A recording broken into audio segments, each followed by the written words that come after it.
नमस्कार, मैं हूं मनोज सैनी। आईएनडी इंपैक्ट में आपका स्वागत है। एक साल पहले आपको सुनकर लग रहा होगा क्या है एक साल पहले, और क्या भारतीय जनता पार्टी की तर्ज पर कांग्रेस में भी कुछ एक साल पहले हो सकता है? शायद आश्चर्य हो रहा होगा, लेकिन जिन सीटों पर भारतीय जनता पार्टी की जीत होती रही है उसके लिए कांग्रेस एक खास रणनीति बना रही है, और एक साल पहले यह तैयारी है कि प्रत्याशियों को घोषित कर दिया जाए।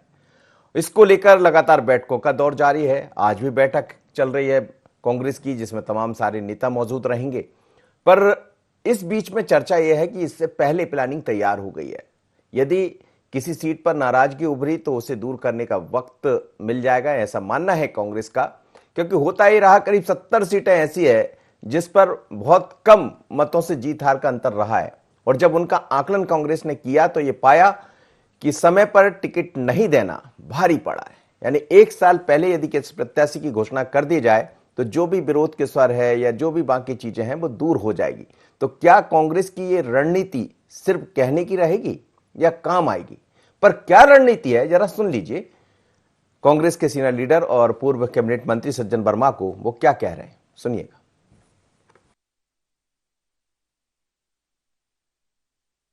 वो 70 विधानसभाएं जो एक लंबे अरसे से बीजेपी जीतती आ रही है, उन पे हमारा फोकस इस बार है। हम अपने प्रत्याशियों का चयन बहुत पहले कर लेंगे, उतार देंगे मैदान में, जो होगा निपटेंगे। तो इसमें दिक्कत ये आती थी कि 70 विधानसभाओं में आखिरी दौर में टिकट बढ़ता था और लोगों को टाइम मिलता नहीं था तैयारी करने का। तो इस बार हमारी कवायद उन 70 विधानसभाओं पे भी चल रही है, और बहुत जल्दी जगह जगह के हम उम्मीदवार घोषित करना चालू करें। तो आप सुन रहे थे, सज्जन वर्मा कह रहे थे कि वो 70 विधानसभा की सीटें जहां पर भारतीय जनता पार्टी चुनाव तो जीतती रही, लेकिन जीत हार का अंतर कम रहा है, और यदि हम साल भर पहले अपने प्रत्याशी घोषित कर देते हैं तो उसका लाभ हमें मिल जाएगा। इसकी रणनीति भी तैयार हो गई। लेकिन आज इन तमाम सारी बातों पर मोहर भी लग जाएगी। मेरे साथ पूर्व मंत्री पीसी शर्मा जी जुड़ रहे हैं, कांग्रेस के वरिष्ठ लीडर हैं, और गोविंद मालू जी हैं, भारतीय जनता पार्टी के सीनियर लीडर। जयराम शुक्ल जी है, वरिष्ठ पत्रकार। सभी मेहमानों को बहुत स्वागत है। पीसी शर्मा जी, आप वो सब लोग हैं जो लगातार बने रहते हैं, सत्ता से बाहर रहते हैं तो भी, सत्ता के भीतर रहते हैं तो भी, लेकिन ये कई दफा बातें हुई है कांग्रेस के भीतर कि पहले से प्रत्याशी यदि घोषित हो जाए तो उसका लाभ मिलता है, और इस बार कहा जा रहा है कि लगभग इसकी रणनीति तैयार हो गई है। क्या ये हो पाएगा?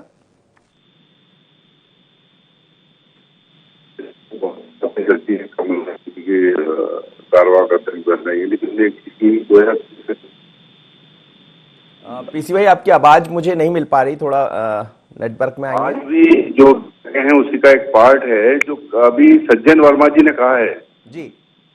उसमें एक चीज मैं और ऐड करूंगा कि जो 3-4 बार से कभी कांग्रेस का विधायक नहीं बना वहां पे, वहां पर प्रत्याशी पहले से कांग्रेस तय करेगी, जिससे कि वो वहां पे तैयारी कर सके कैंडिडेट। क्योंकि वो सही कहा उन्हें कि एंड टाइम पे होता है, उसकी तैयारी का मौका मिलता नहीं।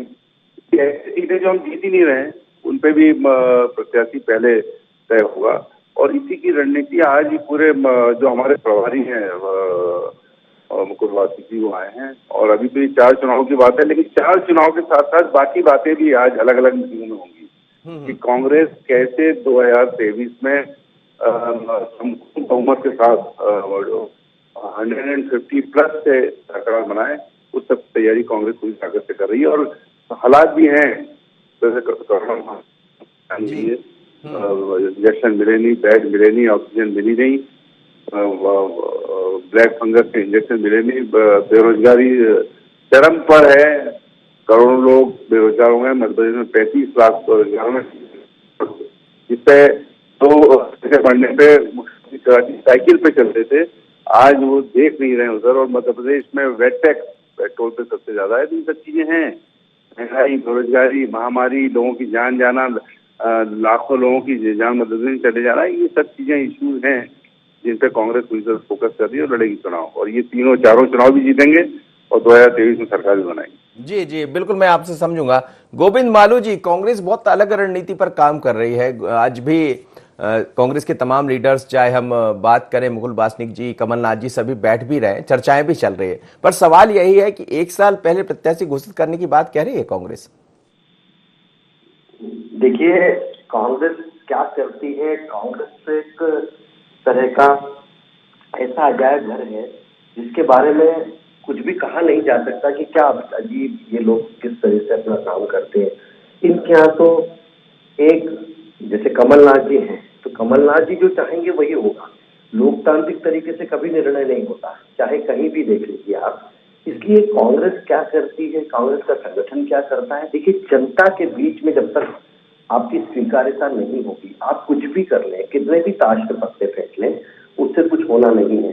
60 साल का इतिहास और उसके बाद के कई छोटे छोटे कालखंड वो लोगों के जहन में कौंधते हैं और बताते हैं कि आपको कितनी बार मौका दें। हम आपको खूब मौका दे दिया आजादी के बाद, और किस तरह से इस देश को, इस प्रदेश को आपने विकास की जगह विनाश की तरह धकेला है, विनाश की तरफ धकेला है, और देश को नए नए वायरस, भ्रष्टाचार के और बाकी कई चीजों के दिए हैं।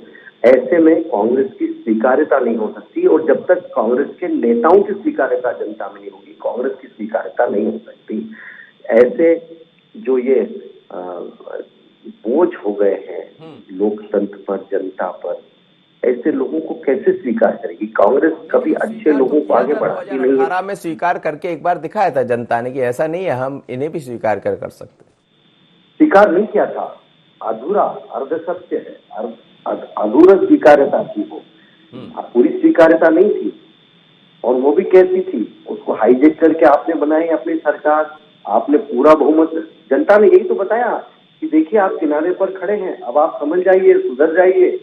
नहीं सुधरे, नहीं सुधरे, नीचे उतर गए, नीचे उतर गए, फिर ये कहने लगे धोखा दिया, खरीद फरोख्त की। जनता ने फिर बता दिया 40-40 हजार, 50-50 हजार से हरा के कि नहीं नहीं भाई, आपको अलग फहमी है, आप कभी जनता के हित में पूरी तरह से जो एक पारदर्शिता 1.5 साल बाहर किया था, उसमें आप लोग सुधर गए? जी मैंने कहा आप लोग सुधर गए क्या? 1.5 साल बाहर का रास्ता दिखाया था जनता ने, आपको भी किनारे पर लाकर खड़ा कर दिया था। कुछ स्थानीय कारण होते, गलतियां होती, हमको कोई जनता ने नकारा थोड़ी था, आउटराइट रिजेक्ट थोड़ी किया था।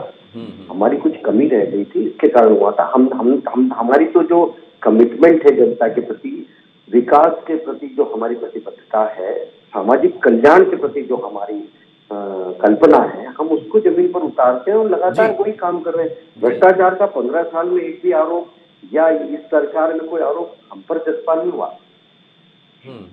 जी, जयराम शुक्ल साहब मेरे साथ जुड़े हैं। सर, कांग्रेस ये कह रही है कि 1 साल पहले हम प्रत्याशी घोषित कर देंगे, खासकर उन 70 सीटों पर जिनमें जीत हार का मार्जिन कम रहा है, और पीसी शर्मा जी ने उस बात को और भी आगे बढ़ा दिया। उन्होंने कहा कि हम इसको गंभीरता से इस पर विचार कर रहे हैं। क्या ये संभव हो पाएगा? ये शुभेच्छा है यदि ऐसा हो जाए कांग्रेस में, लेकिन पीसी शर्मा जी भी और सज्जन वर्मा जी भी ये जानते हैं कि वो कांग्रेस नहीं, कांग्रेस मध्य प्रदेश की कांग्रेस छत्रपों की कांग्रेस में अभी भी बची हुई है। आप देखिए, कहने और करने में बड़ा फर्क होता है। मैं तो जर्नलिस्ट हूँ, एक एक बात पे नजर रखता हूँ। पिछले विधानसभा चुनाव से पहले माननीय राहुल गांधी जी का मध्य प्रदेश का दौरा हुआ, और हर जगह वो ये कहते गए कि पैराशूट उम्मीदवार नहीं आएगा। बिल्कुल ठीक। 60 से 70 उम्मीदवार एट ए टाइम आए, पैराशूट उम्मीदवार आए, यानी कि बीएसपी में थे, बीजेपी में थे, बागी थे, और उनको इनने ड्रॉप कर दिया। मैं एक बड़ा उदाहरण बताता हूँ। ये जो हर बार पीसी भाई भी और सज्जन भाई भी और कमलनाथ भी कहते हैं ना कि दिल्ली प्रदेश में हमको सपोर्ट मिला होता तो हमारी सरकार नहीं जाती। दिल्ली प्रदेश में 6 से 7 सीटें, कल बीएसपी से आए, आपने उनको यहाँ पे उतार दिया, बीजेपी से आए, आपने इनको यहाँ पे उतार दिया। और यही सबके सामने एक संभागी क्षेत्रीय संभागी सम्मेलन में राहुल गांधी ये कह के गए थे कि कोई भी पैराशूट उम्मीदवार इसमें नहीं आएगा। मुद्दा ये है, और कांग्रेस की परंपरा में रहा है कि छत्रपों का दबाव इतना भयंकर हो जाता है कि सभी मापदंड, सभी नियम, सभी सोच, सभी परिकल्पनाएं दूर हो जाती है। यद्यपि कांग्रेस के लिए बहुत अच्छा समय है, मुखित समय है। मैं ये मानता हूँ कि महंगाई की चर्चा लोगों की जुबान पे है। मैं ये मानता हूँ कि ये कोरोना के फेल्यूर की चर्चा और उससे जो मुसीबत में फंसे हैं लोग, जनजीवन, वो जुबान में है। अपराध बढ़ रहे हैं, बाकी जितनी समस्याएं हैं, बेरोजगारी बढ़ रही है, बाकी वो समस्याएं लोगों की जुबान पे हैं। लेकिन कांग्रेस को वो अपनी एक विश्वसनीयता अर्जित करनी पड़ेगी और ऐसा कह रहे हैं जी ऐसा आपस में एक मार्गदर्शी सिद्धांत के रूप में और सबके मतलब कहते हैं कि एक शपथ के रूप में कि हाँ जो तय हो गया है उसको कोई वायलेट नहीं करेगा।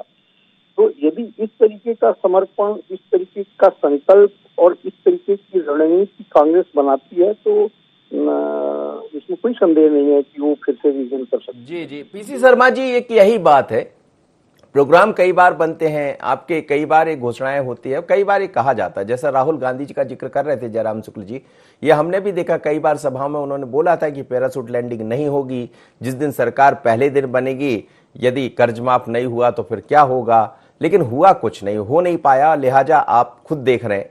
पर इस बार क्या इन तमाम तरह की जो बातें रही है जिसके कारण आपकी सत्ता गई, उनसे सबक लेकर आप बात कर रहे हैं और ये पक्का निर्णय आप करने जा रहे हैं कि ऐसा हो जाएगा? ऐसा होता है तो मौके अच्छे हैं आपके पास।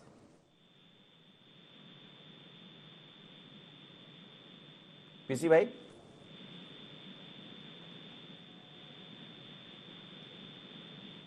चलिए पीसी शर्मा जी से मेरी आवाज नहीं मिल पा रही, लेकिन जैसा कह रहे हैं पीसी शर्मा और कांग्रेस का ऐसा कहना है कि साल भर पहले हम प्रत्याशी घोषित कर देंगे, खासकर उन सीटों पर जहां 70 के लगभग ऐसी सीटें हैं जहां पर विचार चल रहा है। आज कांग्रेस की बड़ी बैठक चल रही है जिसमें मुकुल वासनिक है, कमलनाथ जी है और तमाम तरह के लीडर्स यहां पहुंचे हुए हैं और वो पहुंचने के बाद 4 उपचुनाव जो होना है उनके अलावा इन 2023 की तरफ कैसा बढ़ा जाए इस पर भी विचार कर रहे हैं। और जैसा कह रहे थे गोविंद मालू जी भी शुरुआत में कि बहुत एक अजब तरह का अजायब घर है, हम नहीं कह रहे थे, गोविंद मालू जी कह रहे थे। चलिए गोविंद मालू जी मेरे साथ जुड़े, मैं उन्हीं से फिर से बात करता हूं, जैसे पीसी शर्मा जुड़ेंगे मैं उनके पास लौटूंगा। गोविंद मालू साहब, कांग्रेस की एक अपनी तैयारियां है, लेकिन ये बात सच है, मैंने देखा है कांग्रेस के दफ्तर में, अभी कल भी हम देख रहे थे। पीसी शर्मा जी मेरे साथ जुड़ गए। पीसी भाई, मेरा सवाल यही है कि आप कह रहे थे ये जी जी, तो क्या ये संभव हो पाएगा? क्योंकि कई बार ये कहा है, राहुल गांधी जी ने मन से कहा कि पैराशूट लैंडिंग नहीं होगी, पर हमने देखा 2018 के चुनाव में वही हुआ कि ठीक चुनाव के पहले एन वक्त पर जिनको टिकट नहीं मिलना चाहिए था उनको टिकट मिल गए, जिनको मिलना चाहिए था वो पीछे रह गए और आप सत्ता के नजदीक पहुंचते पहुंचते रह गए। 2018 में हम लोग 114 सीट के साथ सरकार बनी थी हमारी, तो सौदेबाजी से सरकार गिराई है, तो सौदेबाजी सरकार गिरी है। लेकिन अब जो सौदेबाज लोगों को भी पहचानेंगे हम कौन सौदेबाज है, और इस बार जैसा बताया है सज्जन वर्मा जी ने कि हम पहले ही चिन्हित करेंगे, 3-4 बार जो सीटें हारे 3-4 बार से उनको चिन्हित करें और जो कम अंतर से हारे उनको पहले ही बता दिया है कि चुनाव ये लड़ेंगे।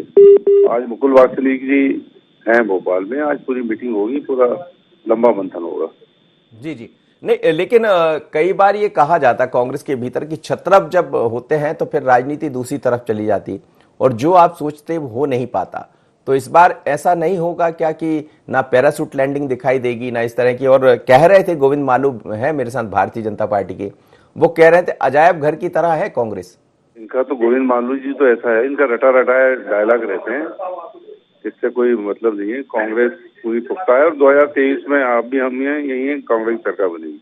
जी जी, और क्या होने वाला आज, क्या किस तरह की रणनीति बनने वाली है? आज ये सब चारों चुनाव के मामले में मंथन है और उसमें कैंडिडेट भी तय होंगे और पूरा 4 के साथ 23 पर भी मंथन चलेगा जी, 4 के साथ साथ 23 पर भी, 2023 पर भी मंथन होगा। 2023 पर आगे की रणनीति के लिए मंथन होगा, शाम को होगा, वो अलग से होगा। लेकिन एक बड़ी शिकायत है आपके यहाँ, कल भी मैं कांग्रेस में था तो कई ऐसे लोग आ रहे थे, वो कह रहे थे साहब से मिलना है और साहब से मिलने का वक्त नहीं मिल रहा, तो क्या साहब से मिलना आजकल घर पे चले पहुंच जाते हैं, पीसीसी में भी बैठने लगे, ओपन हो गया मिलना। मतलब साहब भी मिलते रहेंगे और पहले से सीट भी घोषित हो जाएगी। जी गोविंद मालू जी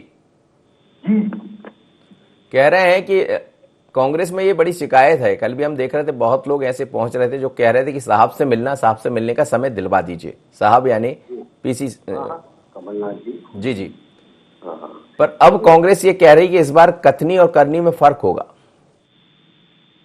देखिए, जन संवाद, लोगों से मिलना या अपने लोगों से भी दूर रहना, और आइसोलेशन में रहना और अपना महत्व बढ़ाना ये कांग्रेस की पुरानी शैली रही है।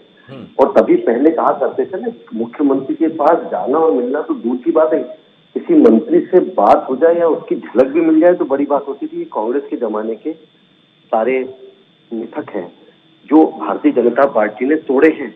अब मुख्यमंत्री बहुत इजी गोइंग है, बहुत मंत्री हमारे बहुत सामान्य रूप से लोगों से मिलते हैं। तो कांग्रेस तो 3 दिन का चुनाव लड़ती है, उनकी आदत 3-4 दिन का चुनाव लड़ने की है।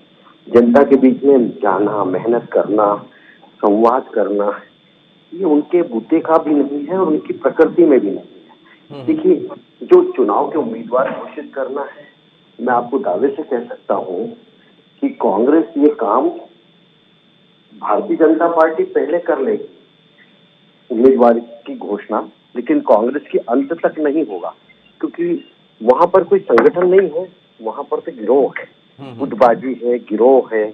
और ऐसे में केवल बंदर बांट चलती है, कौन कितना माल देगा उसके आधार पर उसको टिकट देते हैं।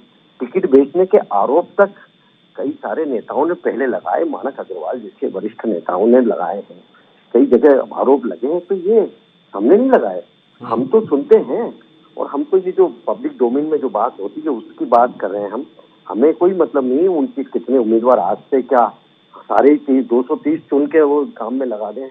हमको तो हम पर अपने काम पर और हम पर भरोसा है, करना ही चाहिए। लोकतंत्र में एक दल को, एक राजनीतिक दल को पूरी शिद्दत के साथ चुनाव मैदान में उतरना चाहिए, जीतने के लिए उतरना चाहिए और उसकी रणनीति बनानी चाहिए। लेकिन रणनीति कभी गोपनीय उजागर नहीं होती, जो चीज अंदर होती है वो बाहर नहीं आती। केवल प्रचार प्रसार करना और पंप एंड शो करना और खूब हमारे वो फुगावा करना और फुलाना, ये सब कांग्रेस के पास है। और ठीक है, उनको करना है वो करें, अपने संगठन वो जाने। लेकिन हमें मालूम है कि जनता का जब तक दिल जीतने वाले लोग और कार्यकर्ताओं आपके पास नहीं होंगे, 15 महीने में जनता तो ठीक है, इनके कार्यकर्ता जगह जगह पर बैठक करके कहने लगे तो इससे सरकार नहीं आती तो अच्छा था, हमारी उपेक्षा हो रही है, दलाल लोग घुस गए हैं, जो कमीशन बाज वो उनके आसपास हो गए। ये हमने नहीं कहा, ये कांग्रेस के कार्यकर्ताओं ने कहा। मेरे पास कई रिकॉर्ड है, उनके कटिंग्स हैं जो सज्जन वर्मा जी के सामने इंदौर में कई कार्यकर्ताओं ने अपनी पीड़ा व्यक्त की और सज्जन वर्मा जी ने उनको कहा कि मुख्य कॉकस अधिकारियों के कॉकस से गिर गए मुख्यमंत्री।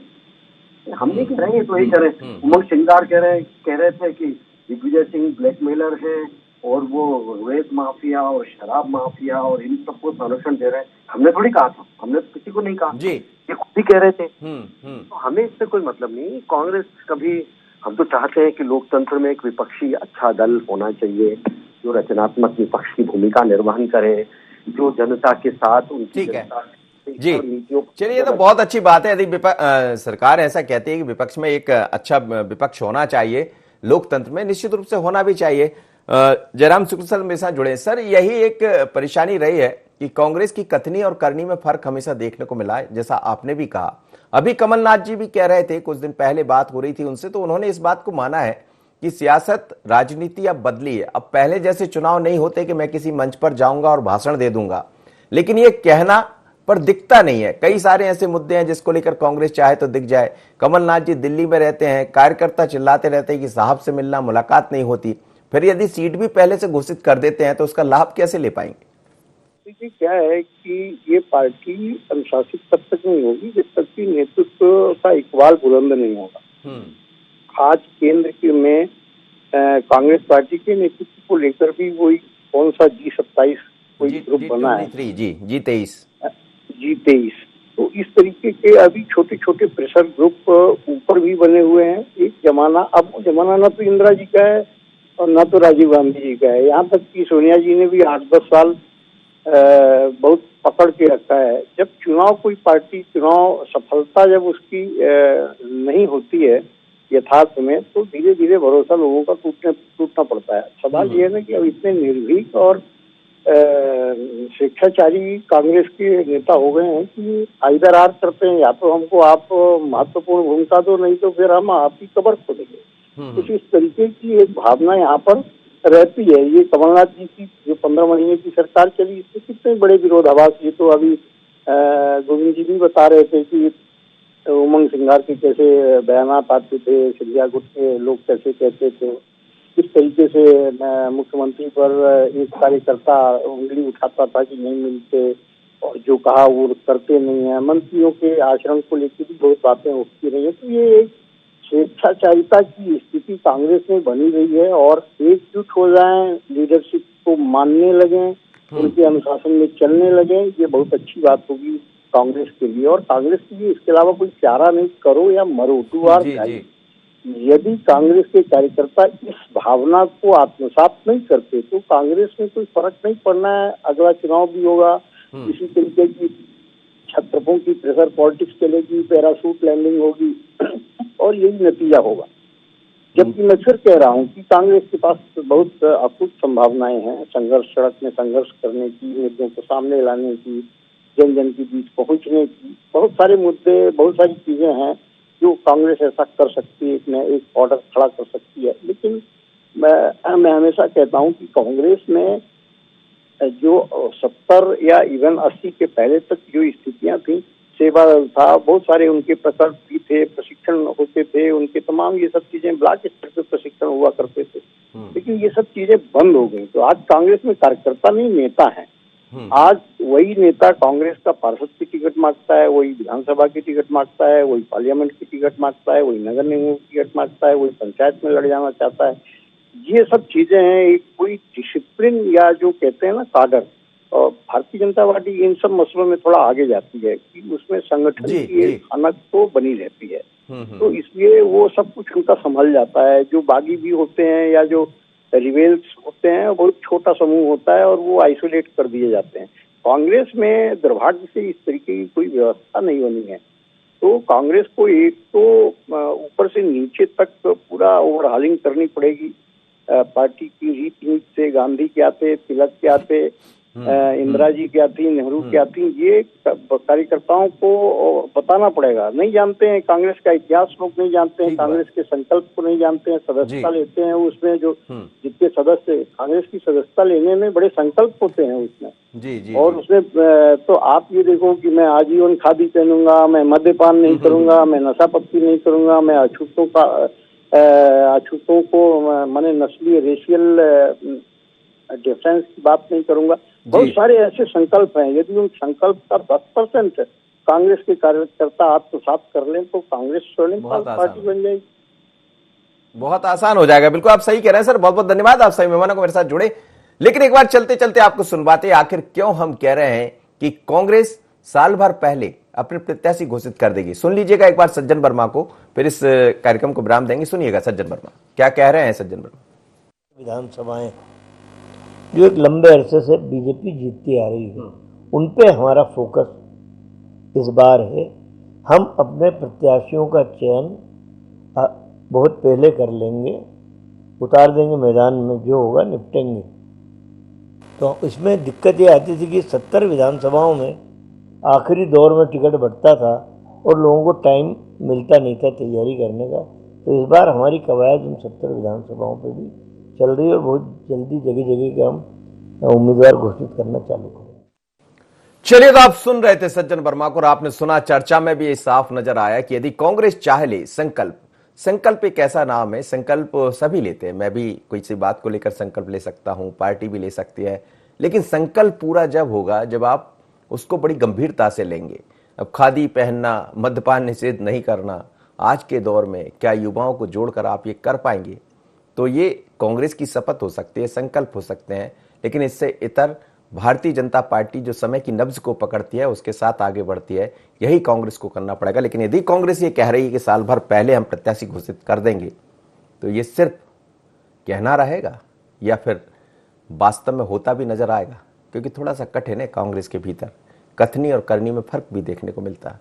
पर ऐसा होगा एक साल पहले। इतना ही मुझे दीजिए इजाजत, बने रहिए i24 पर।